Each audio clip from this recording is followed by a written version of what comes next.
দেখেন আমার চারা গাছগুলো আসলে আমি নিজের হাতে রোপণ করতেছি। তো আসলে আমি আজকে অনেক আনন্দিত যে না, আমি আজকে আমার অবস্থানের জন্য আমি কিছু করতে পারলাম।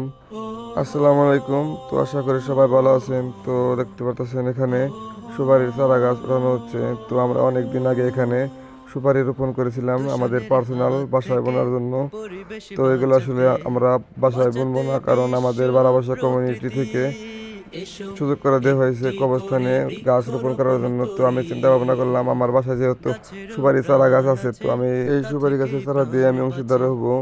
অনেকেই অনেক গাছ দিয়ে এখানে অংশীদার হয়েছেন। তো আসলে আমার এই সুপারি গাছের চারা বাসায় ছিল, তো আমি এগুলো দিয়ে অংশীদার হলাম।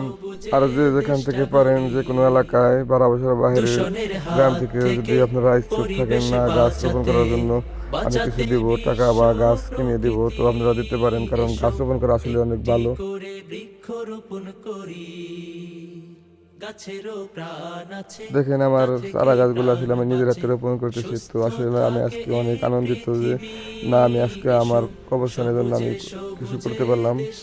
তো আসলে সবাই কিন্তু চেষ্টা করবেন কিছু না কিছু করার জন্য। দেখেন আমি আজকে আমার নিজের হাতে গাছগুলো বুনতেছি। তো আবারও বলতেছি, বারাবাসা কমিউনিটি কিন্তু আমাদের গাছ রোপণ করার জন্য সুযোগ করে দিয়েছেন। তো আপনারা যে যেখানে থাকেন, যেখানে থেকে আমাদের বারাবাসা গ্রাম বা অন্যান্য গ্রাম থেকে যদি আপনারা চান না কিছু গাছ রোপণ করার জন্য টাকা বা গাছ রোপণ করে দিব, তো জুড়িয়ে আপনারা নিজের যায় হাতে যে করে প্রাণ, দিতে পারবেন, অথবা যদি না যে নিচে বাঁচে দেওয়া নাম্বার আছে এই গাছ, নাম্বারে যোগাযোগ করে বাঁচবে না আপনারা এই টাকা বা সমাজ। গাছ কেনার জন্য যদি না বাঁচে গাছ, সাহায্য করতে পারবেন। বাঁচবে না এই সমাজ।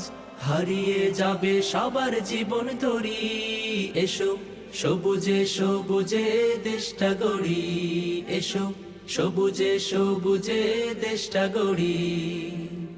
গাছে দেয় ফুল ফল, বাঁচার সম্বল, জীবনের প্রয়োজনে দেয় হিম শীতল। গাছে দেয় ফুল ফল, বাঁচার সম্বল, জীবনের প্রয়োজনে দেয় হিম